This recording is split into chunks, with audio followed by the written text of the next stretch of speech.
சேனலை சப்ஸ்கிரைப் செய்யாதவங்க சேனலை சப்ஸ்கிரைப் செஞ்சுக்கிட்டு செய்திகளை தெரிந்து கொள்ளும்படி அன்புடன் கேட்டுக்கொள்கிறேன். இரவு வணக்கங்களுடன் இன்றைய முக்கிய செய்திகள். ஈரோடு இரட்டை கொலை வழக்கில் சிறப்பாக செயல்பட்ட போலீசாருக்கு முதலமைச்சர் மு க ஸ்டாலின் பாராட்டு தெரிவித்துள்ளார்.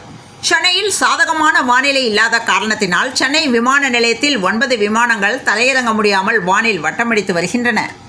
தமிழக வெற்றிக் கழகத்தின் தேர்தல் பிரச்சார மேலாண்மை பொதுச் செயலாளர் ஆதவர்ஜுனா செய்தியாளர்களை சந்தித்த போது, அதிமுக ஆட்சியில் இல்லாத கட்சி, பல தேர்தல்களில் தோல்வியடைந்த ஒரு கட்சியுடன் நாங்கள் ஏன் கூட்டணி வைக்க வேண்டும் என்றும், தமிழக வெற்றிக் கழகத்தின் அரசியல் எதிரி திமுக, கொள்கை எதிரி பாஜக என்பதே எங்களின் நிலைப்பாடு என்று கூறியுள்ளார்.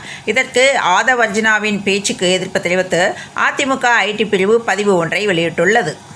குடும்ப பிரச்சனையை தீர்க்க குலதெய்வ கோவிலுக்கு சென்றிருந்த இடத்தில் சாமியாடி தலையில் விபூதி அடித்த போது 26 வயது பெண் உயிரிழந்த அதிர்ச்சி சம்பவம் நிகழ்ந்துள்ளது.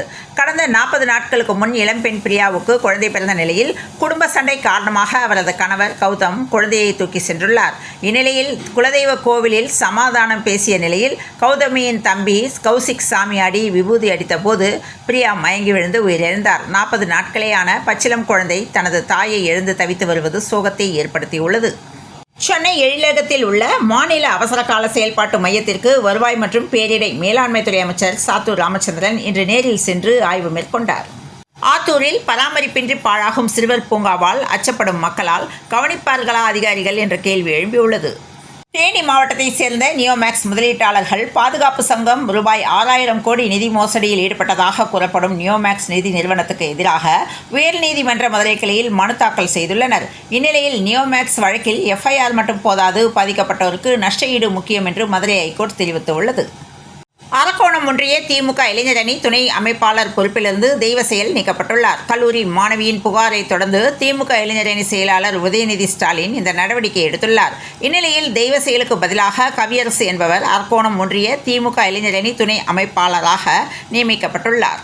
பாலை எப்படியெல்லாம் மதிப்பு கூட்டல் செய்யலாம், அதை எப்படி சந்தைப்படுத்தலாம் என்பது குறித்து நேரடி செயல் விளக்க பயிற்சி மே 23ஆம் தேதி சென்னை அடுத்த அலமாதியில் உள்ள உணவு மற்றும் பால்வள தொழில்நுட்ப கல்லூரியில் நடைபெறவுள்ளது. தமிழகத்தில் உள்ள பள்ளிகளில் அரசு தேர்வுகள் 10, 11, 12 ஆகிய வகுப்புகளுக்கு நடைபெற்று அதற்கான முடிவுகளும் வெளியிடப்பட்டுள்ளது.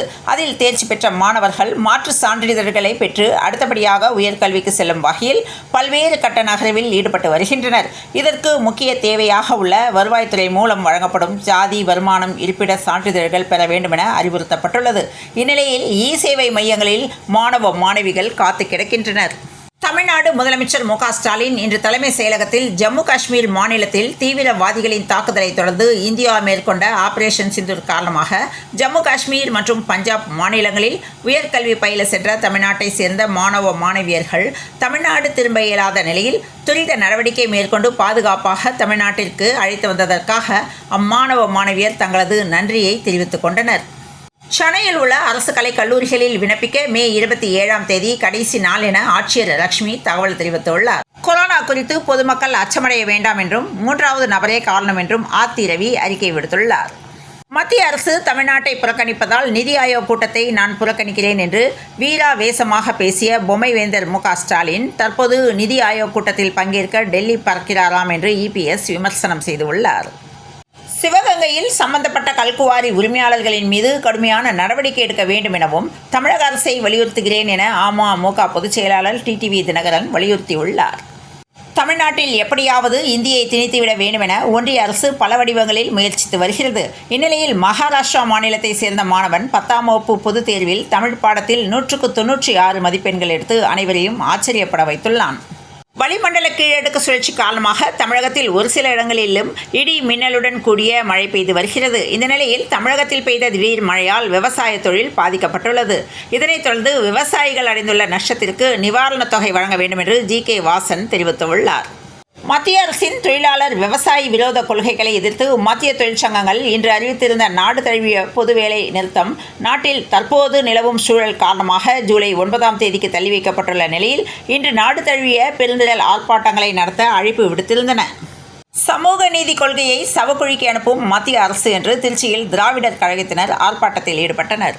அரக்கோணத்தில் திமுக இளைஞரணி துணை அமைப்பாளராக பொறுப்பு வகித்து வந்த தெய்வசெயல் மீது பெண் ஒருவர் சில தினங்களுக்கு முன்பு பாலியல் குற்றச்சாட்டை முன்வைத்தார். அது மட்டுமல்லாமல் தெய்வசெயல் பல பெண்களை பாலியல் வன்கொடுமை செய்து மிரட்டி வருவதாக அப்பெண் குற்றச்சாட்டை வைத்து பரபரப்பை ஏற்படுத்தினார். இந்நிலையில் பாலியல் புகார் காரணமாக திமுக நிர்வாகி தெய்வசெயல் மீது அதிரடி நடவடிக்கை எடுக்கப்பட்டது. சிவகங்கையில் கல்குவாரி விபத்தில் உயிரிழந்தோரின் குடும்பத்தினருக்கு தலா ரூபாய் 4 லட்சம் நிதியுதவி வழங்க வேண்டும் என்று மு.க.ஸ்டாலின் அறிவிப்பு வெளியிட்டுள்ளார். செங்கல்பட்டு சுங்கச்சாவடி அருகே இன்று காலை சாலையோரத்தில் இருந்த லாரியை கடத்திய மர்ம நபரை விசாரணை செய்ததில் திடுக்கிடும் தகவல்கள் வெளியாகின. கோவை பாரதியார் பல்கலைக்கழகம் பின்புறம் உள்ள வனப்பகுதியில் பெண் யானை உடல்நலக்குறைவால் சோர்வுடன் கடந்த 19ஆம் தேதி நின்றது. இதை அறிந்த வனத்துறை அதிகாரிகள் கால்நடை மருத்துவர்கள் மூலம் அந்த யானையை காப்பாற்ற சிகிச்சை அளித்து வந்தனர். இந்த நிலையில் உடல்நலக்குறைவால் சிகிச்சை பெற்று வந்த யானை பரிதாபமாக உயிரிழந்தது.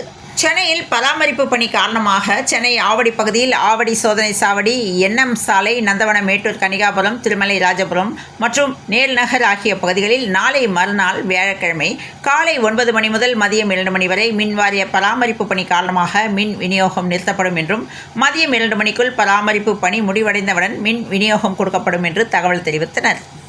பாகிஸ்தானுக்கு உளவு பார்த்த குற்றத்திற்காக கைதான 11 பேருக்கு கிடைக்கக்கூடிய தண்டனை விவரங்கள் வெளியாகியுள்ளது. வக்பு சட்டத்தில் அனைத்து கட்சிகளும் ஒன்று சேர்ந்து போராடினால் வழக்கு பலம் பெறும் என்று ஆதவர்ஜுனா தெரிவித்துள்ளார். சிவகங்கை மாவட்டம் SS கோட்டை அருகே மல்லாக்கோட்டை பகுதியில் இயங்கி வந்த கல்குவாரியில் தொடர்ந்த கனமழையால் ஏற்பட்ட நிலச்சரிவில் தொழிலாளர்கள் சிக்கிக்கொண்ட சம்பவம் பெரும் சோகத்தை ஏற்படுத்தியுள்ளது. நிலச்சரிவில் சிக்கிய 6 பேரில் 5 பேர் உயிரிழந்த நிலையில் தற்போது வரை 4 பேரின் உடல்கள் மீட்கப்பட்டன.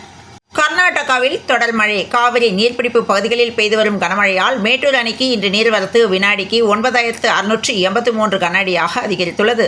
அணையின் நீர்மட்டம் 109.33 அடியாக உயர்ந்துள்ளது. நெல் கொள்முதல் முறைகேடு காரணமாக சக்கரபாணி பதவி விலக வேண்டுமென விவசாயிகள் சங்கங்கள் கோரிக்கை விடுத்துள்ளன. ஈரோடு மற்றும் திருப்பூரில் தோட்டத்து வீட்டில் தனியாக வசிக்கும் முதியவர்களை குறிவைத்து தொடர்ச்சியாக கொலைகள் நடைபெற்ற நிலையில் அது தொடர்பாக ஈரோடு தனிப்படை போலீசார் 3 தென்னை தொழிலாளிகள், நகைக்கடை உரிமையாளர் என 4 பேரை கைது செய்துள்ளனர். விசாரணையின் போது 10க்கும் மேற்பட்ட கொலை மற்றும் கொள்ளை சம்பவத்தில் ஈடுபட்டுள்ளதாக கைது செய்யப்பட்டவர்கள் போட்ட பட்டியலை கேட்டு போலீசாரை அதிர்ந்து போயுள்ளனர்.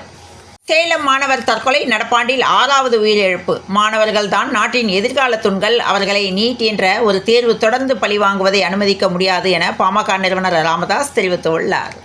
திருப்பூரில் விஷவாயு தாக்கி உயிரிழந்தோர் குடும்பத்திற்கு தலா ரூபாய் 30 லட்சம் வழங்க உத்தரவிட்டுள்ளது.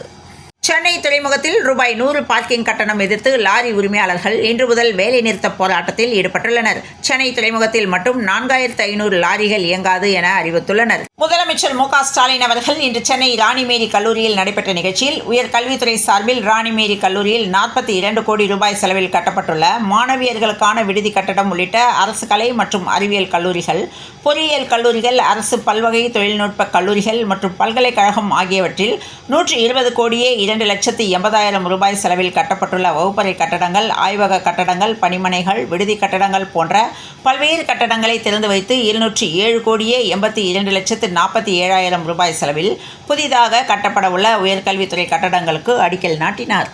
உங்கள் சீசன் முடிஞ்சு போச்சு, ரிஷப் பண்ட்டுக்கு ரெஸ்ட் கொடுங்க என்று லக்னோ அணிக்கு கிரீஸ் ஸ்ரீகாந்த் அட்வைஸ் தெரிவித்துள்ளார். T20 போட்டிகளில் 350வது சிக்ஸரை MS தோனி பதிவு செய்துள்ளார். ராஜஸ்தான் அணிக்கு 188 ரன்களை CSK இலக்கு நிர்ணயித்தது. பெருமைக்காக ஆடி எந்த பலனும் இல்லை என்று டாஸில் தோனி பளிச்சென்று பேசியுள்ளார். சென்னையில் இன்று 22 கேரட் ஆபரண தங்கம் விலை கிராமுக்கு ரூபாய் 45 குறைந்து 1 கிராம் 8710 ரூபாய்க்கும், பவுனுக்கு ரூபாய் 360 குறைந்து 1 பவுன் 69,680க்கும் விற்பனை செய்யப்படுகிறது. 1 பவுன் விலை 70,000க்கு கீழாக மீண்டும் சரிந்துள்ளது. நகை வாங்குவோருக்கு நிம்மதி தந்துள்ளது. கோடை வெயிலின் சூட்டை தணிக்கும் வகையில் தமிழகத்தின் பல பகுதிகளில் பரவலாக மழை பெய்து வருகிறது. அந்த வகையில் நீலகிரி மாவட்டத்தில் கனமுதல் மிக கனமழைக்கு வாய்ப்புள்ளதாக வானிலை ஆய்வு மையம் தெரிவித்துள்ளது. தேனி, திண்டுக்கல், திருப்பூர், கோவை, ஈரோடு, கிருஷ்ணகிரி, தருமபுரி, சேலம், திருப்பத்தூர், வேலூர், ராணிப்பேட்டை, திருவண்ணாமலை ஆகிய 12 மாவட்டங்களில் கனமழை பெய்யக்கூடும் எனவும் தெரிவித்துள்ளனர். இத்துடன் இந்த செய்திகள் நிறைவடைந்தன. மீண்டும் நாளைய செய்தியில் சந்திப்போம். நன்றி, வணக்கம்.